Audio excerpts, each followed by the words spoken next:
My name is Garrett Campbell. I've done over $8 million in sales. I've trained hundreds and hundreds of sales reps and placed them into 7- and 8-figure companies. So if you're a sales rep and you want to make a lot of money remotely and you want to place in a killer company, like, what's up? If you're an 8-figure company and you want sales reps from me, let me know. Here today, we're having a little bit of fun here. So my team sent me a couple clips from the office, and apparently they're doing like sales related stuff. So they want me to kind of react to that. And what I'm gonna do is after each like short video I watch, I'm gonna rate it on a scale of 1 to 10 of their sales ability, and then if I would hire them or fire them after the video. So stay to the end to see if I hire or fire these guys. Let's get into the video. We could start by going over the needs of the county. Right. Well, Lackawanna County has not been immune to the slow economic growth over the past 5 years. So for us, the name of the game is budget reduction. Awesome Blossom. What? I think we should share an Awesome Blossom. What do you say? They are awesome. You want to, Christian? Awesome? Sure. Okay, it's done. Actually, Megan, may we have an Awesome Blossom, please? Extra awesome. Okay, so for starters here, he's building rapport, but very unproductive rapport. Like, he's talking about random ass shit and she's trying to move the needle. So like, it depends on this person's personality type. This guy's a mayor or something, and he doesn't want to spend money here. And this one girl is super serious. Michael, not giving a fuck. He's just talking about anything and everything, cracking jokes. So if this guy's personality, if he's likes joking and cracking jokes, shooting the shit, this is gonna work well. But if not, it's gonna look like a monumental waste of time, and it's gonna lower Michael's status tremendously. I'm a proctologist, so I drive a brown probe. You got a good personality. Let's go. Oh my God, that's funny. I almost had Awesome Blossom coming out of my nose. Hey, that's delicious. I love it. We would probably be upset with ourselves if we went this whole night without talking business. So Dunder Mifflin can provide a level of personal service to the county that the warehouse chains just can't match. Well, we are out to save money. What's the bottom line? That's why I wanted a signal between us, so I wouldn't have to just shout nonsense words. That's her fault. That is the equivalent. So like, I only close deals remotely. I don't really do stuff in person.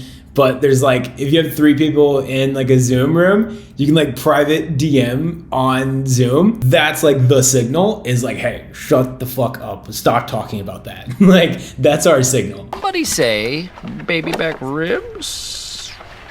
I don't think Christian has time for that. I have time.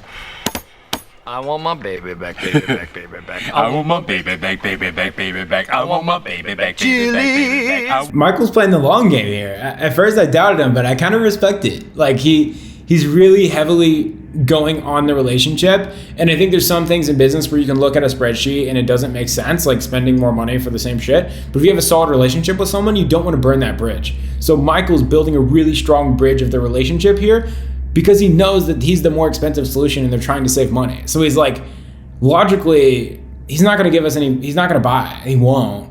So I have to make him make an illogical decision by being very strong in our relationship. And that's what he's going for here. Respect to Michael Scott, this guy's a G. I do not intend on moving. I know this place, I know how many hospitals we have, I know how many schools we have. It's home, you know? I know the challenges this county's up against. Here's the thing about those discount suppliers. They don't care. They come in, they undercut everything, and they run us out of business. And then, once we're all gone, they jack up the prices. I know. It's bad. It's terrible. It is. You know what? It really is. I don't know. I guess I could give you guys our business, but you have to meet me He's halfway. powerful. He's powerful. He let his guard down. He smacked a couple drinks, and suddenly he's open to the idea. Because now that he actually bought Michael, now he can actually buy the service that Michael sells. Like, he was sold on Michael, and the corporate girl, the fucking corporate errand bitch, like, the decision didn't logically make sense. So it had to become emotional for it to make sense. He's now kind of throwing rocks at the competitors, which is a delicate process. You don't want to like bash competitors really hard, because it makes it look like you just actually suck. And the only way for you to look good is to make everyone look so bad that you look okay. But there's a proper way of delicately throwing rocks at competitors to where people empathize with you and you still seem good. So he's like, we're more expensive, but we care. And these guys just don't care. So if you guys are ever in like a sales call or like a sales interaction in any way, shape, or form, don't talk shit on competitors, but throw rocks at them, because there's what's called a USP, like a unique selling proposition, which is what makes you stand out amongst your competitors. So you can really highlight your USP and then talk about how other businesses don't have that. So if you're losing the sale on price, or you're losing the sale on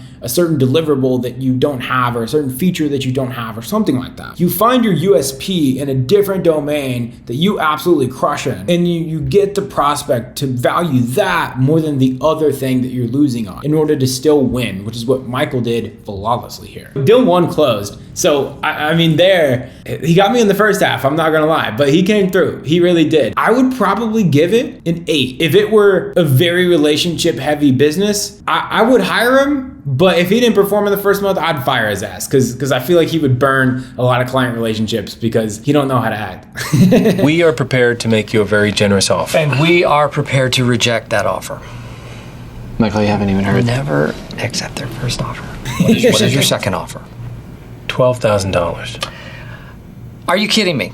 That is insultingly low. Hey, you make the most money on the buy, not the sell. Like if you're selling physical products, I used to flip a bunch of shoes. People would tell me a price and no matter what, I'd be like, nah, that's crazy. Their top number and your bottom number have to have a massive discrepancy, because the bigger that gap is, that's all negotiation room. And like all of your profit is made on the buy, not the sell. I don't even want to hear what your first offer was. Here's the situation. Your company is 4 weeks old. I know this business. I know what suppliers are charging. I know you can't be making very much money. I don't know how your prices are so low, but I know it can't keep up that way. I'm sure you're scared, probably in debt. That's the best offer you're gonna get. Hey, the other guy, pretty solid negotiation. I'd hire him on the spot. This guy's smooth. Your company is losing clients left and right. You have a stockholder meeting coming up, and you're going to have to explain to them why your most profitable branch is bleeding. So they may be looking for a little change in the CFO. So I don't think I need to wait out Dunder Mifflin. I think I just have to wait out you. Michael's a savage. Michael's a savage. This guy's good. This YouTube title, Michael Scott being an amazing salesman, rings true. I thought this was gonna be like more funny shit. He's actually, dude knows his stuff. Okay, now I don't know that I can get this. I do have to go to the board for approval. How's about $60,000? Now we're talking. Let's go. And if you have the room to just like 5x, then clearly he was trying to fuck this guy over in the first place. 60,000. Michael. What are the dogs? What? We're gonna have to talk about this. Just amongst ourselves. Okay, no, please take the room. We are outside. Take your time. Oh my god, oh my god. 60,000. We are so rich. There's no better feeling than being in like negotiation or like in talks with someone and they throw something out crazy and you're like, oh my god, that worked. It's the best feeling ever. I've negotiated like rev share deals, profit share deals before, thrown out a wild number, or even better, I wait for them to throw something out and they're like, oh, it's like, I don't know, 10% rev share, cool. And I'm like, 10? Like, absolutely it is. Ha-ha! April 13th, 2002.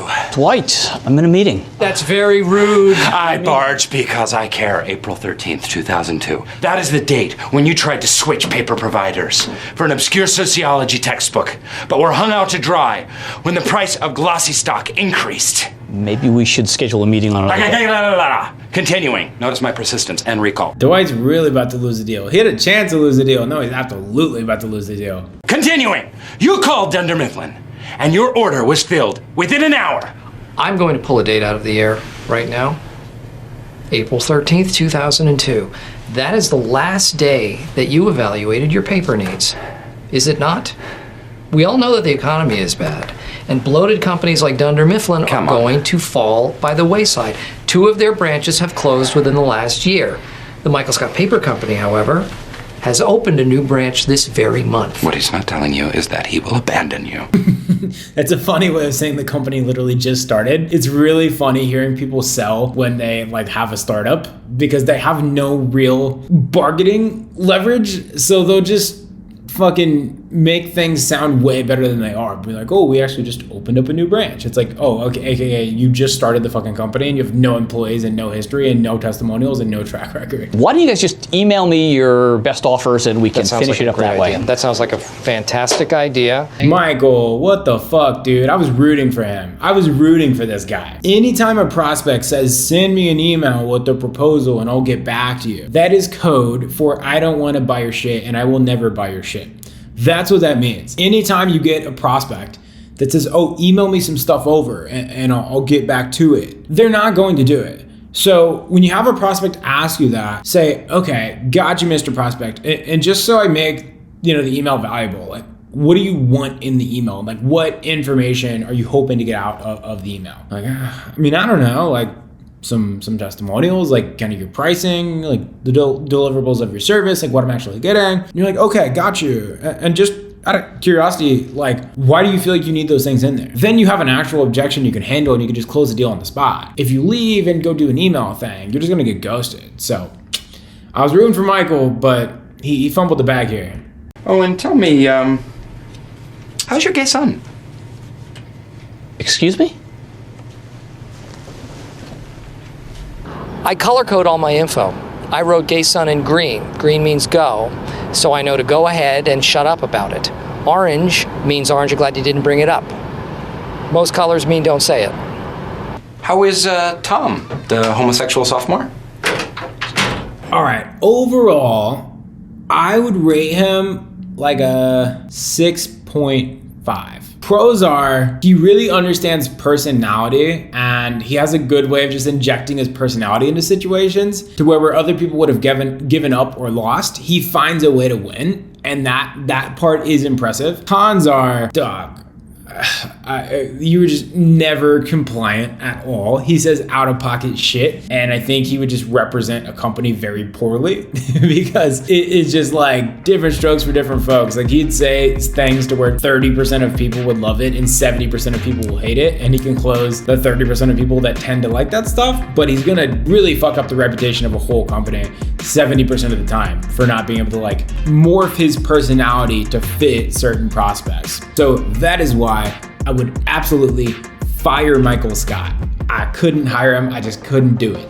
I would absolutely fire Michael Scott as a sales rep. So that's it for this video. If you are a sales rep and you have some sales experience, you can go to theclosingbible.com. The link is in the description to get super hands-on sales training paired with guaranteed placement into high-paying remote six-figure sales roles in high-ticket sales. And if you're a beginner sales rep, you can go to the school community below here and learn a bunch of stuff about sales and learn how to land a sales role on your own. If you are a business and you wanted to hire sales reps, you can go to hiresalesreps.io. The link is in the description and fill out our form, hop on a call with my team, and we'll place sales reps for free inside of your business. So that's it for this video. Thank you guys so much for watching, and I'll catch you on the next one.